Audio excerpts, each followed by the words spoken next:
Hello, I'm Bob Goulder, contributing editor with Tax Notes. Welcome to In the Pages, the video series where we take a closer look at content from our print and online publications. Our topic this week is a very timely one, artificial intelligence and tax reform. Now, as you may know, the United Nations approved a resolution last December that could pave the way for a historic multilateral agreement on the allocation of global corporate taxing rights. The question we have is whether the United Nations will consider recent advancements in AI in their solutions. If they don't, they could be making a big mistake. That is the conclusion of our featured article, which is titled Why the UN Must Put AI and Data on the Tax Agenda. To help us sort through these issues, we are joined by the author, Lyla Latif, PhD. She is a lawyer and tax specialist with Kenya's Ministry of Information, Communication, and the Digital Economy. And she's also a research fellow at the University of Warwick's Law School in Coventry, England. Lyla, welcome to In the Pages. Thank you so much. It's exciting to be here with you, Robert. Uh, really a fantastic article. Thank you for publishing it with us. Very timely topic. There is this expectation that going forward into the future, business models across the global economy will be shaped by AI. And in fact, this is not some future thing. It's already happening now. It's been happening for a while. And I'm curious about the challenges that this presents to policymakers in the tax area. We have these norms, these standards. We sometimes refer to them loosely, broadly as the international consensus. Are they up to the task of AI? Or are they lacking something? Also, spot on question, to be honest, because I think we're grappling with that going forward. Guys from Global North, guys from Global South, and we're like, where do we stand, especially where AI now comes into play? So you're right. Indeed, there's this rapid advancement in AI that are reshaping business models across the entire economy, across the world. And this definitely presents significant challenges to international tax policy as we know it. So, in my opinion, there is no policy direction and there are no legal norms to give us guidance on how to deal with these unique characteristics of AI driven businesses insofar as tax in itself is concerned. And so, in my view, I think that there are three key features of AI that kind of remain open ended in terms of regulation that could be meaningful for tax purposes. So, there is the fact that AI relies on data and that AI driven businesses heavily depend on the collection, processing, and analysis of vast amounts of data. And this data in itself is gathered often from users across multiple jurisdictions, which makes it many a times difficult to determine the value that is created by the data and to attribute it to a specific country for taxation purposes. So the international or the current tax norms as we have them do not really have clear provisions on how to assign value to data and then allocate taxing rights accordingly. There is also the fact that the development and deployment of AI systems themselves often involve multiple stages. So we have data collection, and then we'll have algorithm training, and then we have the app development. And these stages themselves, they occur in different jurisdictions, which leads to the most important thing here is that fragmented value chain, right? So while it may seem that there is nothing to tax at the collection, training, and development stages, these activities can have a significant impact on revenue and value creation, which should be considered for tax purposes. So you see, once data is collected, it is used to train AI algorithms, which can then be deployed to generate value for the business. And the training process often involves significant investments in computing power, human capital, as well as intellectual property. And these investments themselves can lead to the creation of valuable intangible assets, such as proprietary algorithms and models, which can then be licensed and sold to generate revenue. So the current tax norms, as you put it to me, right, which focuses on physical presence and traditional value creation, I think it really struggles to capture this complexity and fairly assign taxing rights to the countries involved in the AI value chain. So, my last point on relating to your question on how AI presents challenges to international tax policy is that AI-driven businesses rely heavily on intangible assets. Think of algorithms, software, IP, and these assets are often the key drivers of value creation in the AI economy. And the current international tax norms are primarily designed for tangible assets, and they may not adequately address the challenges associated with the valuation and taxation of intangibles.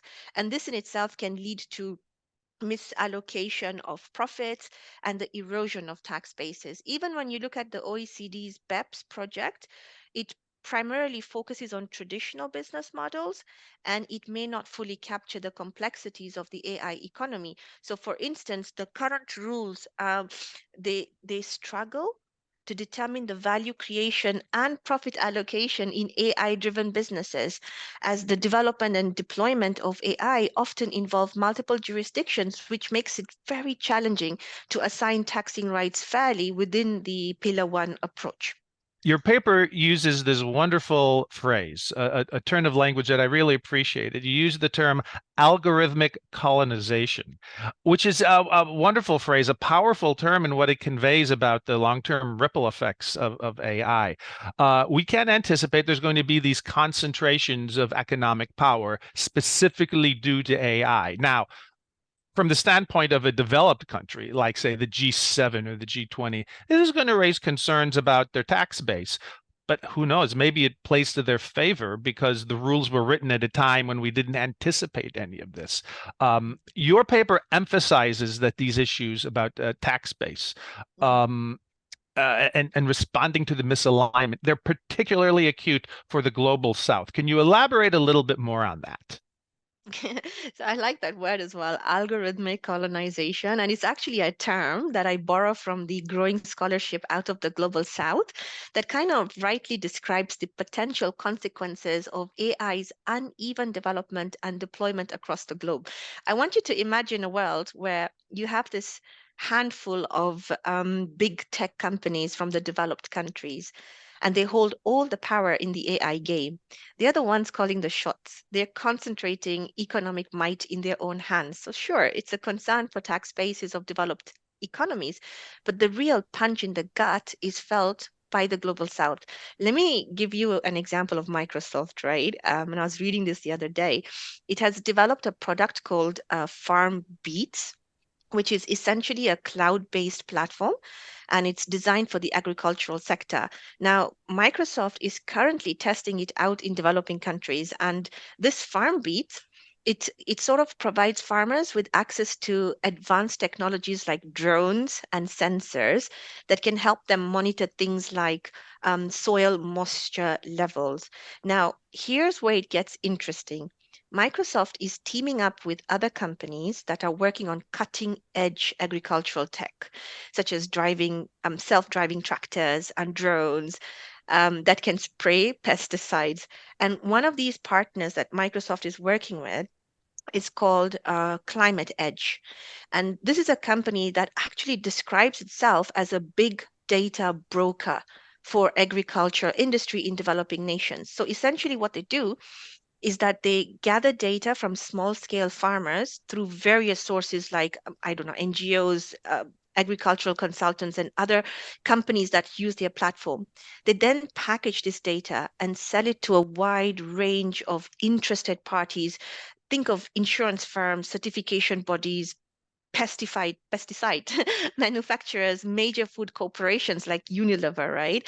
This to me is clearly indicative of concentration of economic power and commercialization of agriculture data by multinational corporations. And this is what algorithmic colonization tries to emphasize, that having this sort of a business model by Microsoft is what is undermining the autonomy and economic potential of the global south. You've got small farmers who are the backbone of many developing countries.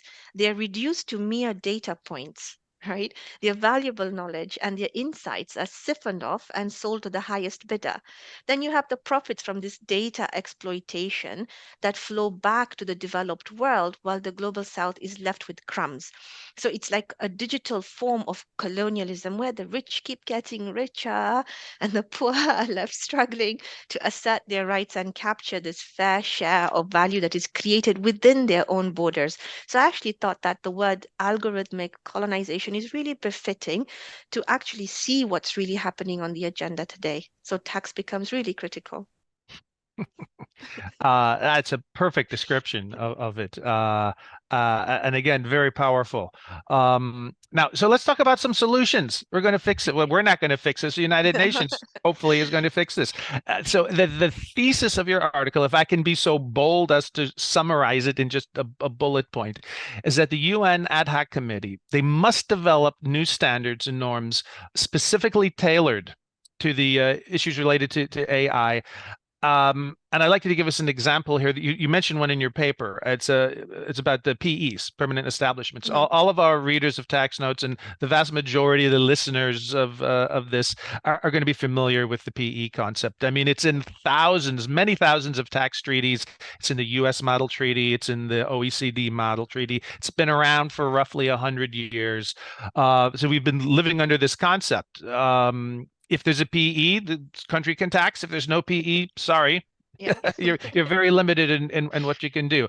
Now, you specifically discuss the concept of an AI enabled PE. That's exciting. Can you tell us a little bit more about that? Yes, definitely. So, like I'm a researcher and I like to think about new ideas and I don't like to like follow the thinking that's already out there because I believe that we're in a generation there we need to think for ourselves and come up with important themes that resonate with us. So AI enabled permanent establishment is something that came up. So why I thought about that is that first, you know that we can't just rely on the existing international tax framework because it wasn't built with AI in mind. And you also said this earlier on. So when it comes to thinking about what might these new rules look like, well, one idea that I thought is let's think about introducing a concept called AI enabled permanent establishment. It is my way of trying to figure out how do we, pillar one has had its problems with coming up with how do we establish the nexus for digitalized companies? Do we go for the significant economic presence approach, which is limiting, right? But when we're looking at AI, and I mentioned that AI is all about data collection, algorithmic training, and app development, these are different things that have to be considered from a different perspective. So what should a permanent establishment look like for these AI companies, right? And like you said, we all know about PE. It's essentially a threshold that determines whether a company has a taxable presence in a particular country. And traditionally, it's just based on physical factors like do you have an office, do you have employees? But the AI economy businesses is a bit different, right? AI generates value in a country without physical presence by simply collecting data or even deploying AI systems.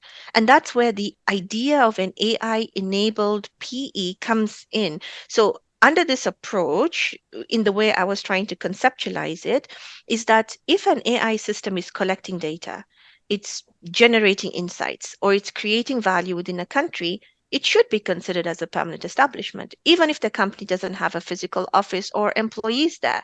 Because really think this would be a game changer for countries in the global south, which often serve as a source of valuable data for AI development, but they struggle themselves to capture a fair share of profits that are generated by these companies.